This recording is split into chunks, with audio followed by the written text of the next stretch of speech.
Hello दोस्तों, Pankaj study zone channel पे आप लोग का स्वागत है। आज आप लोग के लिए 8 क्लास का 7 लेसन यानी कि 7वीं लेसन का बायोलॉजी का जीव जंतुओं में जनन चैप्टर का नाम है जंतुओं में जनन का ऑब्जेक्टिव आज कराएंगे आप लोग को। एक एक ऑब्जेक्टिव अच्छा से देखते चलिएगा और ध्यान से पढ़ते चलिएगा और लास्ट तक वीडियो में बने हुए रहेगा। बहुत शानदार वीडियो होगा, बहुत ही लाभदायक होगा। चलिए, पहला प्रश्न क्या कहता है क्या कि मनुष्य में एक स्वस्थ शिशु के लिए जन्म कितना समय लगता है? तो 280 दिन, बोला जाए तो लगभग 9 माह। चलिए, आओ पहला का सी हो जाएगा। चलिए, दूसरा नंबर प्रश्न कहता है क्या कि बच्चों में लिंग निर्धारण किस पर निर्भर करता है? तो पिता पर। माता में जो होते हैं वह X गुणसूत्र होते हैं और पिता में जो होते हैं X और Y। तो ये पिता के बच्चों में लिंग का निर्धारण जो होता है वह किस पर निर्भर करेगा? तो पिता पर निर्भर करेगा। ऑप्शन बी हो जाएगा। अगला नंबर नेक्स्ट चलिए देखिएगा, कहा मनुष्य में नर और मादा को परिभाषित करने वाला कौन सा जो है मनुष्य में नर और मादा को परिभाषित करने वाला गुण कौन सा है? तो यह लिंग गुणसूत्र। ऑप्शन इसका बी हो जाएगा।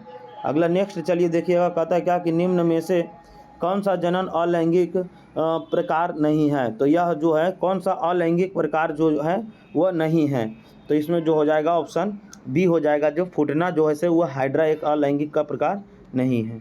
ऑप्शन बी हो जाएगा। चलिए अगला नेक्स्ट प्रश्न चलिए देखिए, कहता है बीजाणु निर्माण किस जीव में होता है? तो बीजाणु जो होता है वह किस में होता है? तो फफूंदी, जिसे फंगी कवक बोला जाता है। ऑप्शन ए हो जाएगा। अगला नेक्स्ट प्रश्न देखिएगा कि नर जनन अंग में प्रमुख संरचना कौन सी होती है? तो नर जनन में जो होती है वह प्रमुख संरचना अंग जो होती है वह विर्सन होती है। बाकी जो ये सब अंडाशय, गर्भाशय, गर्भनाल जो है वह मादा जनन तंत्र अंग का भाग है। अब पूछ देगा कि अगर मान लिया जाए, पूछा जाए कि नर जनन तंत्र विर्सन थी प्रमुख संरचना विर्सन होती है, तो इसमें पूछा जाए विर्सन में कौन सी हार्मोन होती है? तो विर्सन में जो होती है वह टेस्टोस्टेरोन हार्मोन होती है। टेस्टोस्टेरोन हार्मोन होती है। चलिए अगला देखिएगा, इसमें कहता है क्या कि अंडाशय में पूछा है, अंडाणु में तो बोलिएगा एस्ट्रोजन हार्मोन्स होती है। अगला नंबर देखिएगा, कहता है क्या कि जनन की वह विधि जिसमें माता और पिता दोनों की आवश्यकता नहीं होती है उसे क्या कहते हैं?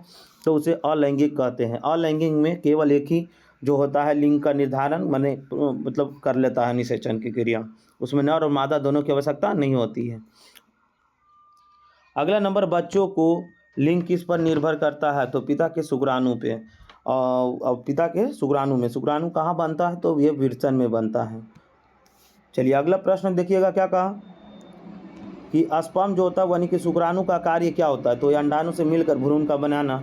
ऑप्शन बी हो जाएगा। अगला नंबर देखिएगा, कहा निम्न में से कौन जो है अंडजनक जीव है? अंडजनक, बिल्ली देखिए बच्चा देती है, गाय भी बच्चे देती है, मनुष्य भी बच्चा, कछुआ जो होगा वह अंडजनक जीव है।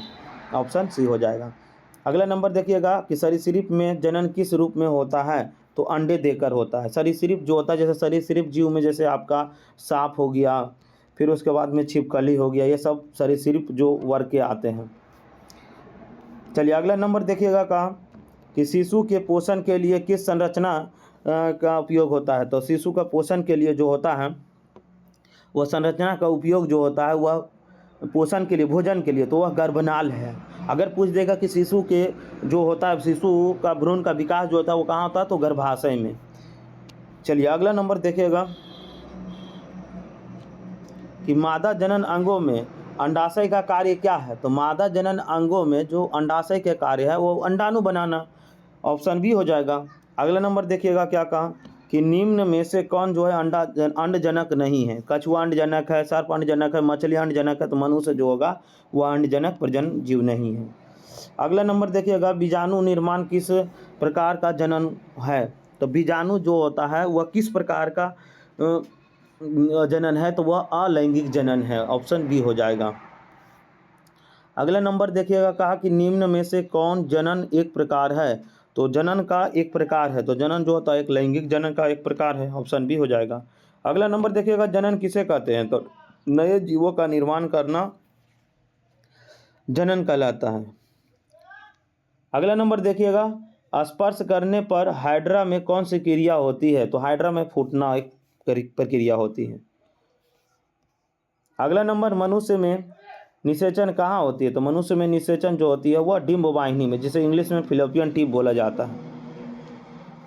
अगला नंबर देखिएगा, मनुष्य में भ्रूण कहाँ विकसित होता है? तो यह भ्रूण का विकास जो होता है वह गर्भाशय में होता है। ऑप्शन ए हो जाएगा। अगला नंबर, नर जनन अंगों में शुक्राणु कहाँ बनते हैं? तो नर जनन में शुक्राणु का बनना विरसन में है। अगला नंबर देखिएगा, किस जंतु में लैंगिक और अलैंगिक दोनों होते हैं? लैंगिक भिन्न और अलैंगिक भिन्न। तो हाइड्रा में लैंगिक और अलैंगिक जनन दोनों होते हैं। ऑप्शन सी हो जाएगा। अगला, बीजाणु किस संरचना के माध्यम से फैलते हैं? तो बीजाणु जो होता है हवा, पानी, जीव, ये सब। ऑप्शन डी हो जाएगा। अगला नंबर देखिएगा, स्पोर बीजाणु किस में पाया जाता है? तो फर्न में पाया जाता है। ऑप्शन बी हो जाएगा, स्पोर बीजाणु जो होता है। अगला नंबर देखिएगा कहाँ कि अलैंगिक जनन जो होता है वो कितने अभिभावकों की आवश्यकता होती है? तो 2 लैंगिक और एक लैंगिक में तो नर और मादा अभिभावक 2 आओ। गर्भावस्था की शुरुआत कब मानी जाती है? तो गर्भावस्था निषेचन के बाद जो होती है वो गर्भावस्था की मानी जाती है काल। कंजुगेशन जो है किस प्रकार का है? तो कंजुगेशन जो होती है वो लैंगिक जनन में होती है, नर और मादा दोनों की संयोग को कंजुगेशन कहते हैं। विभाजन द्वारा जनन को क्या कहते हैं? तो विभाजन जो होता है वह विभाजन द्वारा जनन को क्या कहते हैं? तो विभाजन द्वारा जनन को कहते हैं फूटना। ऑप्शन बी हो जाएगा। या तो इसका लगता है विभाजन द्वारा जनन को क्या कहते हैं? तो विभाजन द्वारा जनन को कहते हैं विभाजन ही कहेंगे। ऑप्शन सी हो सकता है। कमेंट में करके इसका जरूर बताइएगा। चलिए अगला नंबर देखिए, फूटने में नया जीव कहाँ माने उत्पन्न होती है? तो शरीर के किसी भी सतह से। अगला, बाइनरी जो है फिजन किस जीव में होता है? तो बाइनरी जो होता है वो अमीबा में होता है। किस में होता है? तो अमीबा में, बी नंबर। अगला नंबर देखिएगा, विभाजन जनन किससे जनन की विशेषता क्या है? तो 2 भागों में विभाजन हो जाना विभाजन की जनन प्रक्रिया है। अगला, हाइड्रा किस विधि से जनन करता है? तो हाइड्रा जो होता है वो मुकुलन विधि से करता है, लेकिन इसमें दिया हुआ है नहीं, तो हाइड्रा इसमें मारेंगे कौन सी? फूटना। हाइड्रा जो होता है वह किस विधि से जनन करता है? तो फूटना विधि से। अंडाणु कहाँ बनते हैं? तो अंडाणु जो बनते हैं वो कहाँ बनते हैं? विरसन में तो वो बनते हैं कुछ शुक्राणु बनते हैं। विरसन में क्या बनते हैं? शुक्राणु बनते हैं। लेकिन यही पूछा गया प्रश्न कि अंडाणु कहाँ बनते हैं? तो अंडाणु अंडाशय में बनती है। ये मादा जनन तंत्र का अंग है। अगला नंबर देखिएगा, अंडाणु जो अलैंगिक जनन जो होता है, अलैंगिक जनन का उदाहरण कौन सा है? तो अलैंगिक बोला है, तो अलैंगिक जो होता है वो बाइनरी फिजन जो है वो अलैंगिक का उदाहरण है। ऑप्शन सी हो जाएगा। अगला नंबर देखिएगा, कहा कि अस्पंज जनन जो है वह कालिका जनन का अस्पंज जनन है। ऑप्शन ए हो जाएगा। अगला, निषेचन किसे कहते हैं? तो निषेचन जो है वह शुक्राणुओं और अंडाणुओं का संयोग को निषेचन कहते हैं। ऑप्शन बी हो जाएगा। अगला, हाइड्रा जो है किस विधि से अलैंगिक जनन करता है? तो हाइड्रा जो होता है वह किस विधि से अलग करता है? तो हाइड्रा जो होता है वह फूटना विधि से। ऑप्शन बी हो जाएगा।